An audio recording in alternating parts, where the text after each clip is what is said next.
Hello students, आज मैं आपको इस वीडियो में प्रश्नावली 3I का सवाल संख्या 14 बताने वाला हूं, जो दिया है। दो मित्रों अनी और बीजू की आयु में 3 वर्ष का अंतर है। अनी के पिता धर्म की आयु अनी की आयु की दो गुनी है और बीजू की आयु अपनी बहन की आयु की 2 गुनी है। कैथी और धर्म की आयु का अंतर 30 वर्ष है। अनी और बीजू की आयु ज्ञात कीजिए। तो देखिए, यहाँ पर हम अनी और बीजू की आयु को मान लेते हैं। तो देखिए, मैंने मान लिया कि अनी की आयु x वर्ष तथा बीजू की आयु y वर्ष, ठीक है।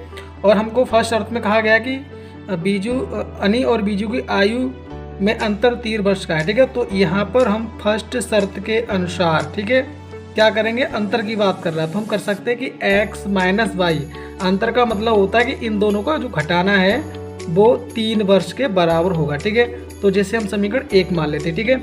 अब जरा मैं बात कर लेता हूँ सेकंड शर्त की, ठीक है। तो सेकंड शर्त में देखिए क्या होगा। सेकंड शर्त में कहा गया है कि अनी के पिता धर्म की आयु अनी की आयु की 2 गुनी है और बीजू की आयु अपनी बहन की आयु कैथी की आयु की 2 गुनी है।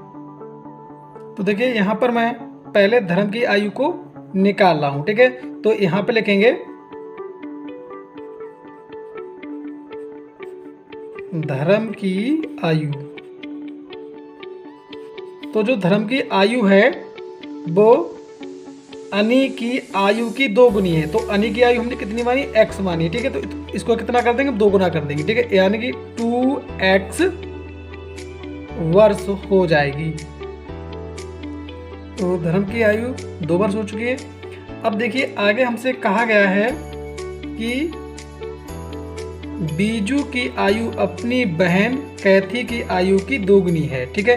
कहने का मतलब हुआ कैथी की आयु, ठीक है। क्या लिखेंगे, कैथी की आयु लिखेंगे, ठीक है। तो जो कैथी की जो आयु होगी वो क्या हो जाएगी, आधी हो जाएगी, किससे, बीजू की आयु से, ठीक है। तो जो सवाल ने कहा हम उसके अनुसार लिख रहे हैं, ठीक है। तो उसके अनुसार तो ये लिखा है कि बीजू की आयु बराबर है 2 गुणा कैथी की आयु, कैथी की आयु, ठीक है। तो अगर यहाँ से हम कैथी की आयु निकालेंगे तो जो 2 है वो बीजू की आयु के बटे में आ जाएगा, ठीक है। मतलब क्या है कि बीजू की आयु जो है वो हमने मानी है y, ठीक है। और बराबर में आपका 2 गुणा कैथी की आयु, कैथी की आयु, ठीक है। तो अब ये 2 हमारा बटे में इसके ओर आ जाएगा। मतलब ये हुआ कि कैथी की आयु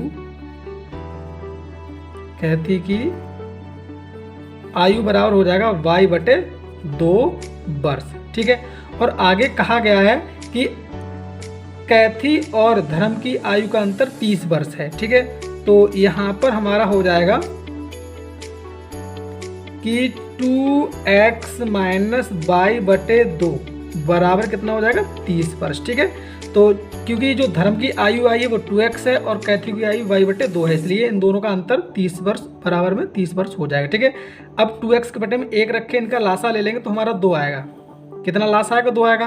तो अगर हम 1 से भाग देंगे तो हमारे लिए 2 बार आएंगे, तो 2 दूनी 4x हो जाएगा। माइनस 2 एकम 2 तो y एकम y और बराबर आपका 30, ठीक है। तो यहाँ पर जो आपका समीकरण बनेगा वो आपका ये बनेगा कि 4x माइनस वाई बराबर ये 2 30 के साथ गुणा करेंगे तो 60 बना लेंगे और ये बन जाएगी समीकरण आपकी 2, ठीक है। तो देखिए, अब जरा हम समीकरण 1 को देख लेते हैं और समीकरण 2 को देख लेते हैं, ठीक है। तो दोनों में जो y है वो 1 y है और माइनस माइनस का है दोनों में, ठीक है। तो यहाँ पर दोनों का समीकरण घटाने पे हल हो जाएगा, जिससे y का मान विलुप्त हो जाता है, ठीक है। तो मैं लिख देता हूँ कि समीकरण 1 बा 2 को घटाने पर, ठीक है। तो देखिए, घटाने पर क्या होगा, जैसे कि यहाँ पर मैंने सबसे पहली समीकरण लिखा है जो आपको दी थी, x माइनस वाई बराबर 3 और इसके नीचे आपकी समीकरण 2 है 4x माइनस वाई बराबर 60 और यहाँ पे घटाने पे जब हल करेंगे तो ये माइनस है तो प्लस और ये आपका माइनस, y से y खत्म हो जाएगा और यहाँ से आपको माइनस का 3x बचेगा। ठीक है, और बराबर में माइनस का आपका 57 बचेगा। ठीक है, तो माइनस माइनस खत्म, और 19 तियाँ 57 होते हैं आपके। ठीक है, तो यहाँ पर x का मान आपको 19 मिल जाता है। ठीक है, और इस x का मान हम समीकरण 1 में लगा देते हैं। तो लिख देते हैं कि x का मान समीकरण 1 में, तो समीकरण आपकी x माइनस वाई था, तो आपका 19 माइनस वाई और बराबर आपका 3 हो जाएगा। ठीक है, जब y का मान निकालेंगे तो 19 हमारा यहीं रहेगा और 3 को इस ओर लेके आए माइनस का हो जाएगा, बराबर में y आपका प्लस का हो जाएगा। ठीक है, तो इस प्रकार आपको y का मान 16 मिल जाता है। ठीक है, तो यहाँ पर जो x का मान होगा वो अनी की आयु होगी, y का मान होगा वो बीजू की आयु होगी। ठीक है, तो इस बात को मैं लिख देता हूँ। तो देखिए मैंने यहाँ पर लिख दिया कि अनी की आयु बराबर 19 वर्ष, बीजू की आयु बराबर 16 वर्ष। और मैं आपको सवाल संख्या 15 बताता हूँ जो दिया है कि हल कीजिए कि x माइनस वाई बराबर 2, 2x माइनस 3y बराबर 1। ठीक है, तो यहाँ पर x माइनस वाई बराबर 2 को समीकरण 1 मान लेते हैं, 2x माइनस 3y बराबर 1 को समीकरण 2 मान लेते हैं। ठीक है, और यहाँ पर हम मान विलुप्त करेंगे x का, और x का मान विलुप्त करने के लिए समीकरण 1 में 2 से गुणा करनी पड़ेगी। ठीक है, तो देखिए मैंने लिख दिया कि x का मान विलुप्त करने के लिए समीकरण 1 में 2 से गुणा। ठीक है, तो हम 2 से गुणा कर देते हैं, तो हमको मिलेगा कि 2x माइनस 2y बराबर 2 दूनी 4, और ये बन जाएगी समीकरण 3। ठीक है, और इसी के नीचे हम समीकरण 2 को भी उतार देते हैं, तो 2x माइनस 3y बराबर 1, ये समीकरण आपकी 2 है। ठीक है, यहाँ पर जो x का मान होगा वो घटाने पर विलुप्त हो जाएगा, घटाने पर। ठीक है, तो ये माइनस और ये माइनस है तो प्लस, और ये आपका माइनस 2x खत्म हो जाएगा।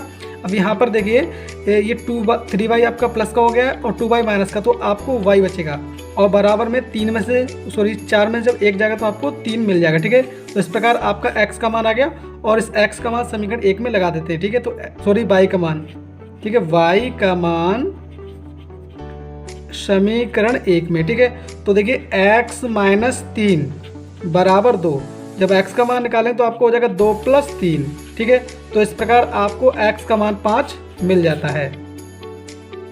तो अब मैं आपको सवाल संख्या 16 बताता हूँ जो दिया है कि प्रतिस्थापन विधि द्वारा हल कीजिए, जिसे हमको 2 समीकरण दे रखी, इसको एक को इन दोनों को फर्स्ट और सेकंड समीकरण को मान लिया। ठीक है, तो यहाँ पर प्रतिस्थापन विधि से हल करना, तो हम क्या करते हैं कि समीकरण 1 से x का मान निकाल लेते हैं। ठीक है, तो यहाँ पर लिख देते हैं कि समीकरण 1 से x का मान। ठीक है, तो देखिए px को हम यहीं रोकेंगे और बराबर में आपका माइनस का हो जाएगा qy। ठीक है, जब हम x का मान निकालें तो हमारा x बराबर हो जाएगा माइनस का qy बटे p, जिसे हम समीकरण 3 मान लेंगे। ठीक है, और इस जो x का मान हमने निकाला है वो समीकरण 2 में प्रतिस्थापित कर देंगे। ठीक है, तो लिख देते हैं कि x का मान समीकरण 2 में प्रतिस्थापित करने पर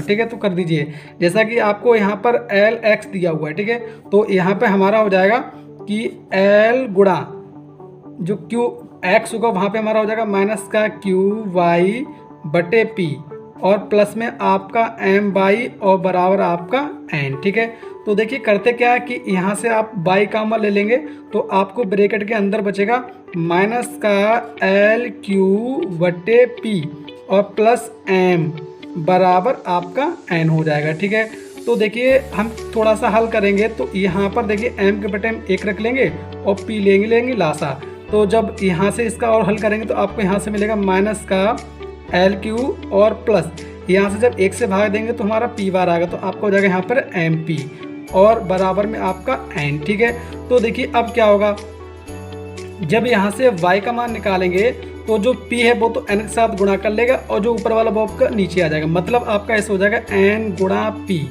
और बटे में आपका हो जाएगा MP, हमने प्लस का आगे ले लिया है और माइनस का L कर देंगे पीछे। ठीक है, क्योंकि वो माइनस का था। ठीक है, तो कुल मिला के यहाँ पर जो y का मान होगा वो आपको NP बटे MP माइनस LQ हो जाता है। ठीक है, और इस y का मान हम समीकरण 3 में लगा देंगे, क्योंकि 3 में लगाने से आपको थोड़ा सा सरल हो जाएगा। तो देखिए मैंने लिख दिया कि y का मान समीकरण 3 में, तो आपको x बराबर माइनस क्यू अपॉन पी, और जो आपको y दिया हुआ वहाँ पे आपका जो मान लगेगा वो लगेगा आपका माइनस का नहीं है, एन पी वटे M P minus L Q. ठीक है, तो यहाँ से आपका p से p खत्म हो जाएगा, तो x बराबर आपको माइनस का एन पी और बटे में M P minus L Q हो जाएगा। ठीक है, देखिए अगर हम ऊपर वाला माइनस ख़त्म करेंगे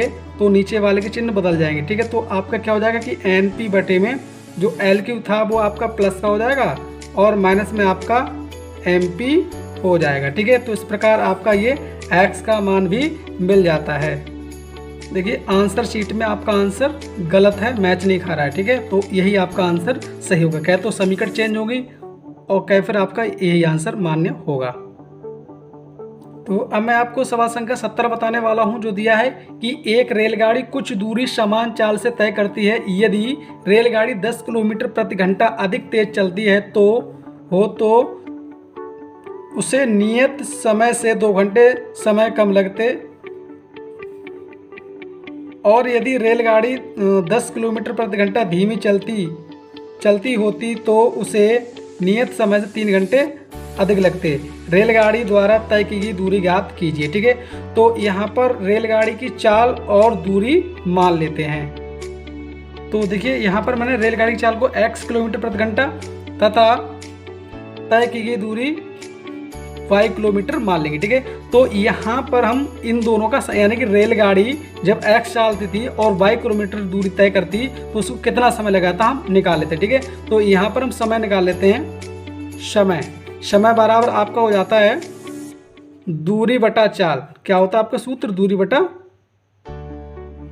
चाल हो जाता है। ठीक है, तो दूरी कितनी है y और चाल कितनी है x, तो ये आपका नियत समय हो गया है। ठीक है, चलिए अब हम फर्स्ट शर्त की बात कर लेते हैं। ठीक है, तो फर्स्ट शर्त में हमसे ये कहा गया है कि यदि रेलगाड़ी 10 किलोमीटर प्रति घंटा अधिक तेज चलती, ठीक है, तो उसे नियत समय से 2 घंटे अधिक लगते। ठीक है, तो देखिए यहाँ पर क्या है कि मैं आपको डायरेक्ट समझाने की कोशिश करूंगा।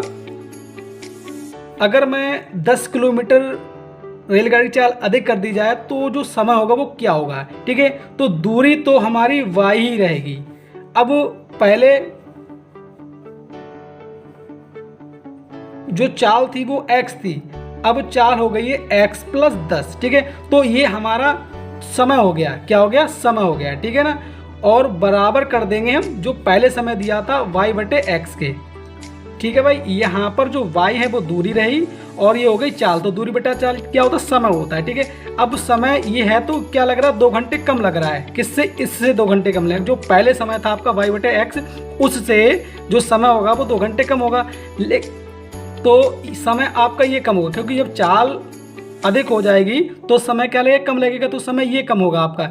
लेकिन बराबर करने के लिए हम इसे कम कर देंगे। ठीक है ना, तो अब जरा हम साइड चेंज करेंगे तो हमको मिलेगा कि y बटे x प्लस 10 और ये माइनस में आपका हो जाएगा y बटे x बराबर माइनस के 2, और ये समीकरण 1 बन जाएगी। ठीक है, देखिए मैं आपको फिर समझा रहा हूँ। यहाँ पर मैंने डायरेक्ट लिख दिया, मैंने ये नहीं लिखा है कि रेलगाड़ी की चाल 10 किलोमीटर बढ़ाने पर चाल x प्लस 10। ठीक है, मैंने क्या करा है कि डायरेक्ट समय निकाल दिया, यानी कि चाल को 10 करके डायरेक्ट हमने समय निकाल दिया है। ठीक है, चलिए इसी प्रकार मैं बात कर लेता हूँ सेकंड शर्त की। ठीक है, तो सेकंड शर्त में देखो वही करेंगे कि जो दूरी है वो तो हमारी यूं की त्यों रहेगी। अब कहा गया है कि चाल 10 किलोमीटर प्रति घंटा धीमी हो जाए। ठीक है, तो कहने का मतलब ये हुआ कि x माइनस 10 हो गई, तो ये आपका ये समय हो गया। ये आपका क्या हो गया? समय हो गया, जो पहले से 2 घंटे क्या लगेगा? अधिक लगेगा। 2 घंटे से क्या लगेगा? अधिक लगेगा। ठीक है, लेकिन बराबर जो करेंगे वो हम करेंगे y बटे x का, जो पहले से समय हमारा दिया हुआ। ठीक है, तो 3 घंटे इसको अधिक लग रहे हैं, लेकिन बराबर करने के लिए हम इसे अधिक कर देंगे, जिससे आपकी दोनों साइडें बराबर हो जाएंगी। ठीक है, तो फिर पुनः वही करेंगे कि y बटे x माइनस 10 और माइनस में आपका ये y बटे x आ जाएगा और बराबर आपका ये 3 हो जाएगा। ये आपकी समीकरण 2 हो जाती है। समीकरण क्या हो जाती है आपकी 2। अब यहाँ पर देखिए y बटे x प्लस माइनस का, और यहाँ पर y बटे x भी आपका माइनस का है। ठीक है, तो यहाँ पर हम घटाने पे हल कर देंगे। ठीक है, यानी कि विलुप्त कर देंगे। ठीक है, तो लिख देते हैं कि समीकरण 1 व 2 को घटाने पर, ठीक है। तो लिख देते हैं कि y बटे एक्स प्लस 10 माइनस वाई बटे एक्स बराबर माइनस के 2, ठीक है। और इसी के नीचे लिख देते हैं समीकरण 2 को y बटे एक्स माइनस 10 और माइनस वाई बटे एक्स बराबर 3, ठीक है। तो यहाँ पर दोनों समीकरण घटाने पे हल होंगी, ठीक है।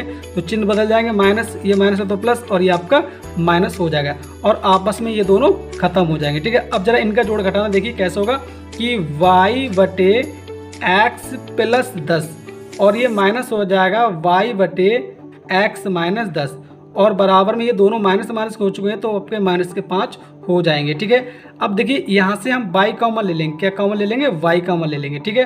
तो यहाँ से आपको बचेगा 1 बटे एक्स प्लस 10 और यहाँ से आपको 1 बटा एक्स माइनस 10, ठीक है, बराबर माइनस के 5, ठीक है। तो अब यहाँ पर देखिए हम लासा ले लेंगे, क्या ले लेंगे, लासा। तो लासा में आपको मिलेगा कि एक्स प्लस 10 ये वाला और एक्स माइनस 10 आपको ये वाला मिलेगा, ठीक है। बराबर में तो आपके 5 ही रहेंगे।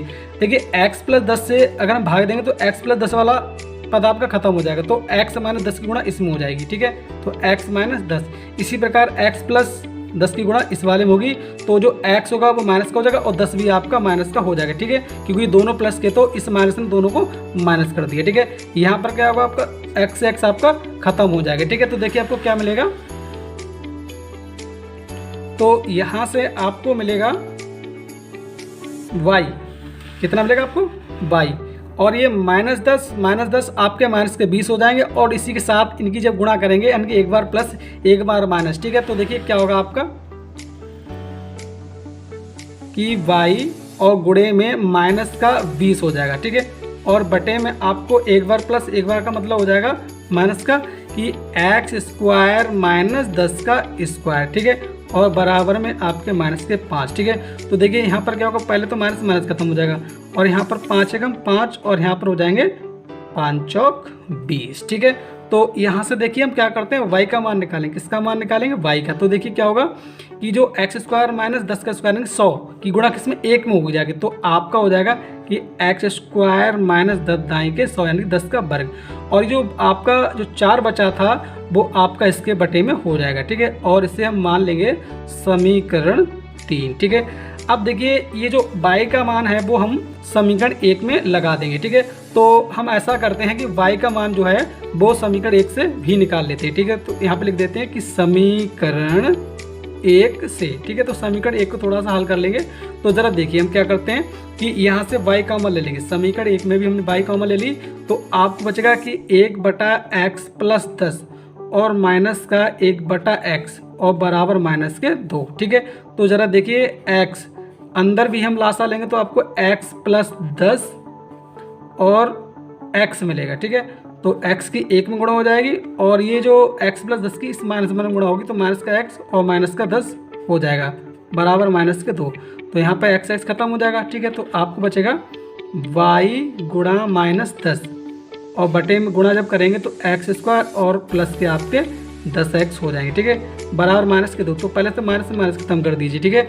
और आप जानते हैं कि आपका 2 पंजे 10 हो जाएगा, यानी कि 2 एकम 2 2 पंजे 10, ठीक है। तो यहाँ से भी हम y का मान निकाल लेंगे, ठीक है। तो देखिए एक्स स्क्वायर प्लस 10x की गुणा होगी इस 1 में, तो आपको मिलेगा एक्स स्क्वायर प्लस 10x और जो 5 है वो इसके बटे में आ जाएगा, ठीक है।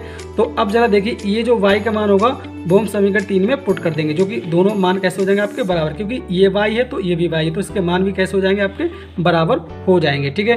तो लिख देते हैं कि समीकरण 3 से, समीकरण 3 से, ठीक है। तो समीकरण 3 से देखिए क्या होगा कि आपका एक्स स्क्वायर प्लस 10x के बटे में होगा आपका 5, ठीक है, और बराबर में आपको दिया हुआ है कि एक्स स्क्वायर माइनस 100 और बटे में आपके 4, जो समीकरण 3 से होगा, ठीक है। तो यहाँ पर हम कैची की गुणा कर देते हैं, तो 5 की इसमें गुणा करेंगे तो हमको मिलेगा 5 एक्स स्क्वायर माइनस 500 बराबर 4 की इन दोनों गुणा होगी तो आपको हो जाएगा 4 एक्स स्क्वायर और आपका 4 धाई का 40x हो जाएगा।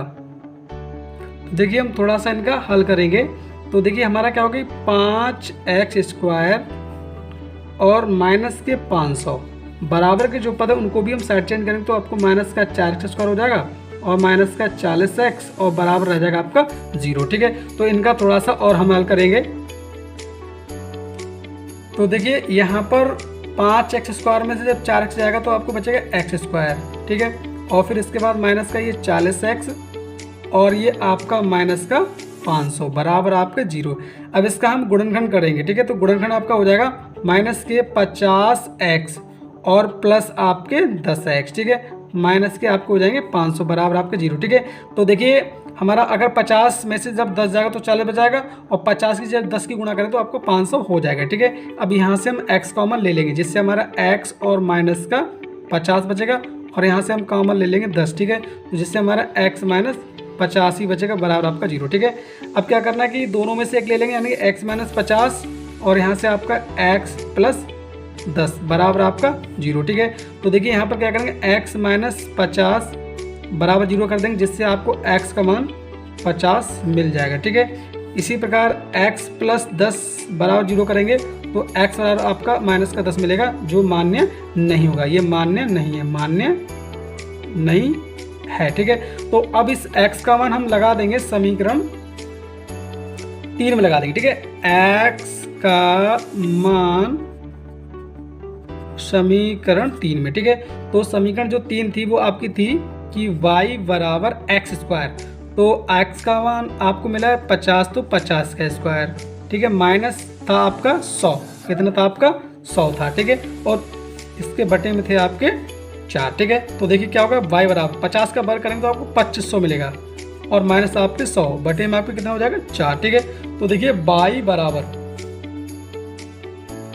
आपको जो मिलेगा वो 2400 मिलेगा और बटे में कितने आपके 4, तो आप जानते हैं कि 4 छिंग 24 तो आपको 600 मिल जाएगा। यानी कि जो y का मान मिलेगा वो कितना मिलेगा आपको 600 मिल जाएगा। ठीक है, तो यहाँ पर सवाल में हमसे पूछा गया था कि तय की गई दूरी। ठीक है, तो यहाँ पर तय की गई दूरी आपको 600 किलोमीटर हो जाएगी। ठीक है, तो लिख देते हैं कि तय की गई दूरी बराबर 600 किलोमीटर। ठीक है, अब मैं आपको सवाल संख्या 18 बताता हूँ जो दिया है कि समीकरण 5x माइनस वाई बराबर 5 और 3x माइनस वाई बराबर 3 के ग्राफ खींचिए। इन रेखाओं और बायक्स से बने त्रिभुज के शीर्ष के निर्देशांक ज्ञात कीजिए। इस प्रकार बने त्रिभुज का क्षेत्रफल या ज्ञात कीजिए या परिकलित कीजिए। ठीक है, तो जो दी गई समीकरण है इनको फर्स्ट और सेकंड मान लेते हैं, यानी कि तो यहाँ पर मैंने दी गई समीकरणों को एक को फर्स्ट और एक को सेकंड मान लिया। ठीक है, तो यहाँ पर करते क्या है कि हमको ग्राफ बनाना है, तो ग्राफ बनाने के लिए समीकरण 1 से 2 बिंदु और समीकरण 2 से भी 2 बिंदु निकाल लेते हैं। ठीक है, तो यहाँ पर बिंदु निकालने के क्या करते हैं कि x का या किसी y का कोई सा ही मान हम कुछ भी मान सकते हैं। ठीक है, तो यहाँ पर मैं x का मान 0 मान लिया। ठीक है, लिख लेते हैं माना कि x बराबर 0। तो देखिए हमारा क्या मिलेगा 5 गुणे 0 माइनस y बराबर 5। ठीक है, तो यहाँ से आपको माइनस का y बराबर 5 मिलेगा। ठीक है, और ये जो माइनस है जब उस पर बराबर उस पर भेजेंगे तो आपको माइनस का 5 मिल जाएगा y का मान। ठीक है, तो आपका बिंदु A मान लेते हैं, इसे क्या मान लेते हैं, बिंदु A। ठीक है, तो पहले लिखा जाता है x का मान जो 0 है और y का मान आपको मिला माइनस का 5। ठीक है, तो ये आपका पहला बिंदु हो गया। अब अगली बार में जो x का मान है वो हम मान लेते हैं 1। क्या मान लेते हैं, 1 मान लेते हैं। ठीक है, वैसे कुछ भी ले सकते हैं। ठीक है, मैंने 1 माना है तो आपको हो जाएगा 5 गुणे 1 माइनस के y बराबर 5। ठीक है, तो देखिए माइनस का y और बराबर में 5 और ये 5 का 5 जाएगा तो ये भी आपका माइनस का हो जाएगा। ठीक है, तो इस प्रकार यहाँ पर देखिए आपको जो y का मान मिलेगा वो आपको 0 मिल जाएगा। ठीक है, तो जो बिंदु B होगा, बिंदु B वो आपका हो जाएगा 1,0। ठीक है, इसी प्रकार हम समीकरण 2 से भी 2 बिंदु निकाल लेंगे। ठीक है, तो यहाँ पर भी हम x के ही मान मानने वाले हैं, वैसे चाहे तो y के भी मान सकते हैं। ठीक है, तो यहाँ पर सबसे पहले मानेंगे माना कि x बराबर 0, ठीक है। तो आपको मिलेगा 3 गुणा 0 माइनस y बराबर 3, ठीक है। तो फिर भी बात 0 हो गया और y का मान आपको मिलेगा माइनस का 3, ठीक है। तो इस प्रकार यहाँ पर जो बिंदु C होगा वो आपका हो जाएगा 0, माइनस के 3, ठीक है। इसी प्रकार पुनः हम मानेंगे,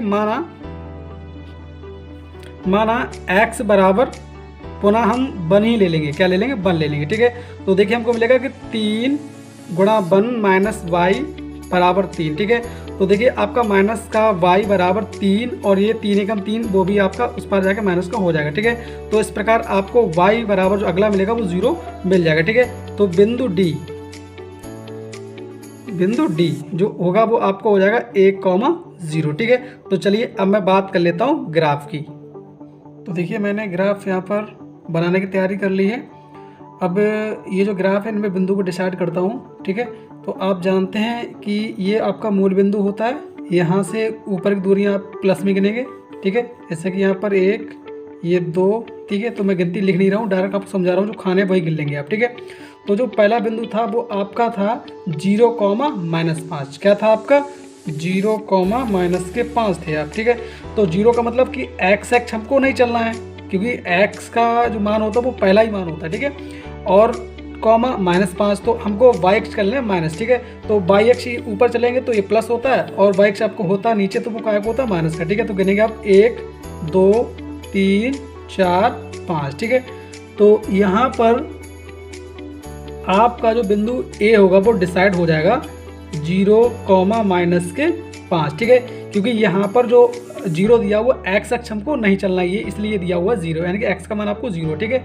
इसके बाद दूसरा आपको बिंदु दिया था कि 1, 0, यानी x अक्ष चलना है 1, वो भी प्लस, ठीक है। और y अक्ष हमको नहीं चलना है, यानी कि आपका बिंदु V होगा वो यहाँ पे डिसाइड हो जाएगा, बिंदु B, ठीक है। 0, 1, ठीक है। ज़रा हम इनको मिला देते हैं।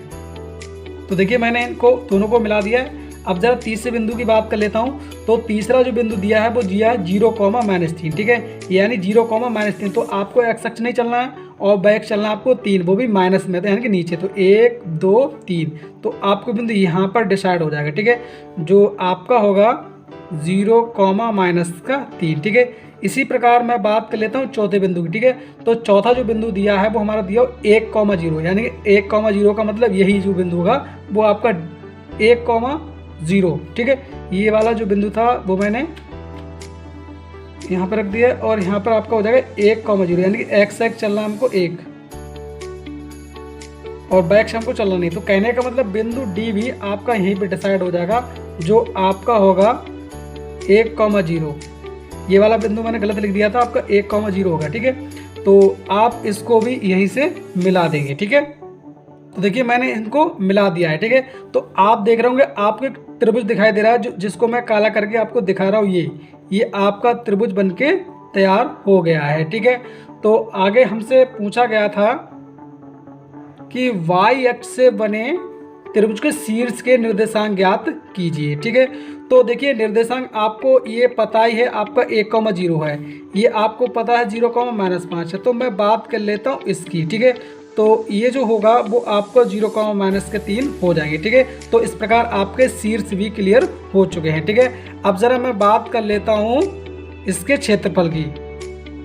तो देखिए यहाँ पर शीर्षों को मैं लिखे दे रहा हूँ, त्रिभुज के शीर्ष। तो पहला आपका शीर्ष हो जाएगा 1, 0, दूसरा आपका हो जाएगा 0, -3 और तीसरा आपको ये वाला शीर्ष हो जाएगा 0, माइनस के 5, ठीक है। तो चलिए अब मैं बात कर लेता हूँ त्रिभुज के क्षेत्रफल की, ठीक है। तो त्रिभुज का क्षेत्रफल, ठीक है। तो त्रिभुज का क्षेत्रफल होता है हमारा कि 1/2 गुणा आधार गुणा ऊंचाई, ये आपका शॉर्ट तरीका होता है। तो अब जरा देखिए इस त्रिभुज की ऊंचाई क्या होगी, आधार क्या होगा, ठीक है। तो देखिए इस त्रिभुज की ऊंचाई ये हो जाएगी आपकी, त्रिभुज की ऊंचाई ये वाली मान्य हो जाएगी। वो कितनी होगी, 1, 2, कितनी होगी आपकी। तो देखिए आधार आपका ये नहीं होगा, सॉरी, आधार आपका ये होगा यहाँ से लेके यहाँ तक का, ये त्रिभुज का क्या आधार होगा, ठीक है। तो वो कितना आपका 1, 2, तो 1/2 आधार आपका हो गया 2, ठीक है। और ऊंचाई आपकी ये मानी जाएगी इस त्रिभुज की, इस त्रिभुज की ऊंचाई आपकी जी होगी, ठीक है। जो कितनी आपकी दे रखी है 1 दे रखी है, आप यहाँ तक गिनेंगे तो 1 होगी, ठीक है। तो इस प्रकार आपका 2 से 2 खत्म हो जाएगा, तो आपको कितना बचा 1। तो यही आपके त्रिभुज का क्षेत्रफल हो जाएगा 1 वर्ग इकाई, ठीक है। तो इस प्रकार आपका ये आंसर हो जाता है। तो अब मैं आपको सवाल संख्या 19 बताने वाला हूँ, जो दिया है कि ABCD एक चक्रीय चतुर्भुज है, इस चक्रीय चतुर्भुज के सभी कोण ज्ञात कीजिए, ठीक है। तो पहले मैं बात कर लेता हूँ चक्रीय चतुर्भुज की, ठीक है। तो ऐसा चतुर्भुज जो किसी वृत्त के अंदर होता है वो आपका चक्रीय चतुर्भुज कहलाता है, ठीक है। तो यहाँ पर देखिए हमको दिया ABCD, इनमें जो आपको दिया है कि 3y - 5 4x + 4y + 20, ठीक है। तो कहने वाला इनके सबके हमको मान ज्ञात करना है, ठीक है। तो देखिए इनके मान ज्ञात करने के लिए हम क्या करते हैं कि जो आपका चक्रीय चतुर्भुज होता है उसके सम्मुख जो कोण होते हैं, जैसा कि B के सम्मुख D है, ठीक है, और C के सम्मुख क्या A है, तो 2 सम्मुख कोणों का योग 180 अंश होता है, ठीक है। तो चलिए मैं आप हल करके दिखाता हूँ। तो देखिए यहाँ पर मैंने चित्र से एंगल A, एंगल B और एंगल CD को रख लिया है, ठीक है। तो यहाँ पर जो 2 सम्मुख कोण हैं वो आपके A के सम्मुख होगा C और D के सम्मुख होगा B, ठीक है। तो 2 सम्मुख कोणों का योग 180 अंश होता है। तो इस प्रकार आपका एंगल A और प्लस एंगल C बराबर हमारा 180 अंश हो जाएगा, ठीक है। तो एंगल A आपको दिया हुआ है 4y + 20 और प्लस C हमको दिया है -4x बराबर आपका 180 अंश हो जाएगा, ठीक है। तो जरा सा हम इनका हल करेंगे, ठीक है। तो देखिए हमारा क्या होगा कि 4y - 4x, ठीक है, बराबर में हमारा हो जाएगा 180 और ये 20 जाएगा तो आपका माइनस का हो जाएगा, ठीक है। तो इस प्रकार आपको 4y - 4x बराबर आपको 160 बचेगा, ठीक है। और यहाँ पर आपकी 4 से भी भाग हो रही है तो लिख देते हैं कि 4 से भाग, ठीक है। तो आपको मिलेगा कि y - x बराबर 40, ये आपकी समीकरण 1 हो जाएगी, ठीक है। चलिए अब इसी प्रकार आपके जो एंगल B होगा वो D के भी सम्मुख होगा, तो एंगल V और प्लस एंगल D बराबर भी आपका 180 अंश होगा, ठीक है। तो एंगल B आपको दिया हुआ है कि 3y - 5 और प्लस D दिया हुआ है कि -7x + 5 बराबर 180, ठीक है। तो देखिए हमारा क्या होगा कि 3y - 7x, ठीक है, और ये 5 से 5 हमारा खत्म हो जाएगा, ठीक है, क्योंकि माइनस प्लस के थे इसलिए, ठीक है, बराबर आपका 180 अंश हो जाएगा, जिससे हम समीकरण 2 मान लेंगे, ठीक है। तो यहाँ पर हम क्या करते हैं कि समीकरण 1 में 3 से गुणा कर लेते हैं, जिससे y का मान विलुप्त हो जाएगा, ठीक है। तो मैं लिख देता हूँ कि समीकरण 1 में 3 से गुणा, ठीक है। तो करेंगे तो हमको मिलेगा कि 3y - 3x और बराबर 3 चौक 12 मतलब 120, जो आपकी समीकरण 3 बन जाएगी। और इसी के नीचे मैं लिख देता हूँ समीकरण 2 को, 3y - 7x और बराबर 180, ठीक है, ये आपकी समीकरण 2 है, ठीक है। तो यहाँ पर y का मान जो विलुप्त होगा वो दोनों समीकरणों को घटाने पर हो जाएगा, तो ठीक है। तो मैं लिखे दे रहा हूँ घटाने पर, ठीक है। तो घटाने पर क्या होगा, आपका चिन्ह बदल जाएगा, ये माइनस और ये माइनस तो प्लस और ये आपका माइनस, तो आपके ये खत्म हो जाएंगे। तो देखिए यहाँ से आपको मिलेगा 4x, ठीक है, और बराबर में जब हम घटाएंगे तो हमको 60 मिल जाएगा, क्योंकि 180 में से जब आपका, तो यहाँ से प्लस का 4x और बराबर माइनस का आपको 60 बचेगा, ठीक है। तो आप जानते हैं कि ये जब काटेंगे तो आपका हो जाएगा 15 चौका 60 यानी कि -15। तो इस प्रकार आपको x का मान -15 मिल जाएगा, ठीक है। चलिए अब इस x का मान हम लगाते थे समीकरण 1 में, ठीक है। तो लिख देते कि x का मान समीकरण 1 में, ठीक है। तो देखिए क्या होगा, y माइनस के 15 बराबर आपके 40, ठीक है। तो देखिए y ये माइनस माइनस आपका प्लस का 15 हो जाएगा, ठीक है, बराबर आपका क्या हो जाएगा 40। तो y बराबर आपका हो जाएगा 40 - 15, ठीक है। तो इस प्रकार आपको y का जो मान मिलेगा वो 25 मिल जाएगा, ठीक है। तो x के y के मान आ चुके हैं। अब जरा मैं कोणों की बात कर लेता हूँ, ठीक है। तो यहाँ पर देखिए कोण जो दिए हैं वो आपको क्या क्या दिए हैं, ठीक है। तो देखिए कोण A बराबर हमको दिया हुआ है 4y, तो 4 × 25 और प्लस 20, तो 25 चौका 100, 25 चौका 100 और आपका 20 तो बराबर हो जाएगा 120। ठीक है। इसी प्रकार बी कोड की जब मैं बात करूँगा तो 3 गुणे बाई का मान कितना है 25 और माइनस आपके 5। ठीक है। तो 25 दिए 75, 75 में जब 5 जाएगा तो आपको मिल जाएगा 70। कितना मिल जाएगा 70 मिल जाएगा। ठीक है। चलिए अब सी कोड की मैं बात करूँगा तो माइनस का 4 और गुणा एक्स का मान दिया है माइनस के 15। ठीक है। तो आप जानते हैं 15 चौका 60 आपका प्लस में आ जाए क्योंकि माइनस माइनस गुणा प्लस में होगी। ठीक है। इसी प्रकार मैं बात करूँगा कोण डी की। ठीक है। तो कोण डी में दिया आपको माइनस के 7 गुणा एक्स का मान कितना दिया माइनस का 15 और प्लस आपके 5। ठीक है। तो देखिए यहाँ पर क्या होगा 15 सत्तो 105, वो भी आपके प्लस में हो जाएंगे क्योंकि माइनस माइनस गुणा प्लस में होती है और प्लस के आपके 5, तो कुल मिला के आपको 110 हो जाएंगे। ठीक है। तो इस प्रकार आपके चारों कोण मिल चुके हैं। तो अब मैं आपको प्रश्नावली का लास्ट सवाल 20 बताता हूं जो दिया है कि एक कक्षा के विद्यार्थियों को पंक्ति में खड़ा होना है। यदि पंक्ति में 3 विद्यार्थी अधिक होते तो एक पंक्ति कम होती। यदि पंक्ति में 3 विद्यार्थी कम होते तो 2 पंक्तियां अधिक बनती। कक्षा में विद्यार्थियों की संख्या ज्ञात कीजिए। ठीक है। तो यहाँ पर हम पंक्तियों की संख्या और एक पंक्ति में विद्यार्थियों की संख्या मान लेते हैं। तो देखिए यहाँ पर मैंने मान लिया कि पंक्तियों की संख्या x तथा एक पंक्ति में विद्यार्थियों की संख्या y। ठीक है। तब कुल विद्यार्थी क्या होगा आपका कि जितनी पंक्तियां हैं उसमें हम गुणा कर देंगे जितने एक पंक्ति में विद्यार्थी हैं, यानी गुणा कर देंगे एक्स वाई की। ठीक है। तो आपको एक्स वाई मिल जाएगा। ठीक है। चलिए अब मैं बात कर लेता हूँ फर्स्ट शर्त की। ठीक है। तो फर्स्ट शर्त में कहा है कि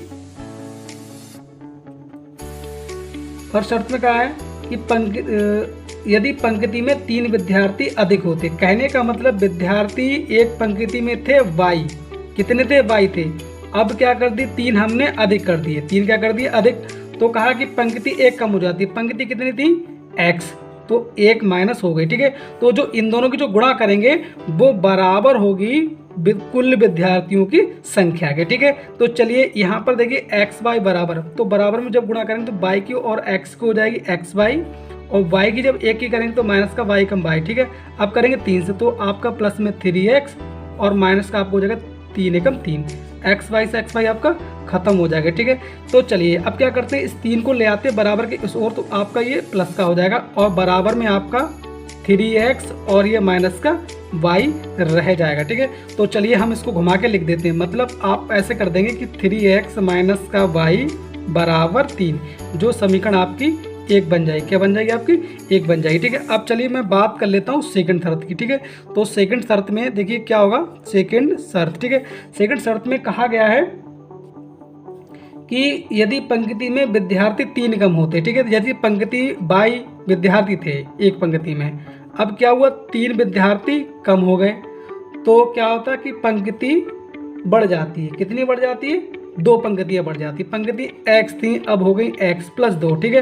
तो इन दोनों की जो गुणा होगी वो दी गई कुल विद्यार्थियों की संख्या के बराबर हो जाएगी। ठीक है। तो इस प्रकार देखिए x y बराबर जब गुणा करेंगे तो हमारा x y और 2 की और y की जब करेंगे तो 2y और माइनस 3 की और x की जब करेंगे तो 3x और 3 दूनी 6 आपका माइनस का हो जाएगा। ठीक है। तो देखिए यहाँ पर x y से x y खत्म हो जाएगा। अब देखो x को प्लस करने के लिए हम इनको इधर ले आते हैं, तो आपका 3x हो जाएगा प्लस का और माइनस का हो जाएगा 2y और बराबर माइनस का 6, जी आपकी समीकरण 2 हो जाएगी। ठीक है। तो यहाँ पर y का मान विलुप्त करने के लिए x का ही मान हमारा विलुप्त हो रहा है, तो हम ऐसा करते हैं। तो देखिए यहाँ पर अब x का ही हमारा मान विलुप्त हो जाएगा, यहाँ पर भी 3x और यहाँ पर भी 3x। ठीक है। तो यहाँ पर समीकरण 1/2 को घटाने पर, ठीक है। तो मैं घटाने के लिए दोनों समीकरणों को लिख लेता हूँ कि 3x माइनस y बराबर 3 और 3x माइनस 2y बराबर माइनस का 6। ठीक है। तो घटाने पर चिन्ह बदल जाएंगे, ये माइनस और ये माइनस है तो प्लस और ये भी आपका प्लस हो जाएगा। 3x खत्म हो गए, 2y प्लस का ay माइनस का, तो आपको प्लस का 1y बचेगा बराबर में 6 और 3 आपके 9 हो जाएंगे। ठीक है। तो इस प्रकार आपका ये y का मान हो जाता है और y का मान लगा देते समीकरण 1 में। ठीक है। y का मान समीकरण 1 में। ठीक है। तो समीकरण 1 में लगाएंगे तो हमको मिलेगा 3x माइनस 9 और बराबर आपके 3। तो 3x बराबर 3 और ये 9 जाएगा तो आपको प्लस का हो जाएगा, ठीक है। तो आपको 3x बराबर कितना मिल जाएगा 12। तो आप जानते हैं कि 3 चौक 12, तो आपको x का मान 4 मिल जाता है, ठीक है। तो अब निकाल लेते हैं कुल विद्यार्थी। क्या निकाल लेते हैं? कुल विद्यार्थी, ठीक है। तो कुल विद्यार्थी जो आए थे वो आपके x गुणा y थे, ठीक है। तो x था कुल पंक्तियों की संख्या और y था एक पंक्ति में विद्यार्थियों की संख्या। तो इन दोनों की गुणा करेंगे तो हमको कुल विद्यार्थी मिल जाएंगे, यानी कि 4 हैं पंक्तियों की संख्या और गुणा कर देंगे एक पंक्ति में 9 विद्यार्थियों की, ठीक है। तो आपको 9 चौक 36 विद्यार्थी मिल जाएंगे। यही आपका आंसर हो जाएगा।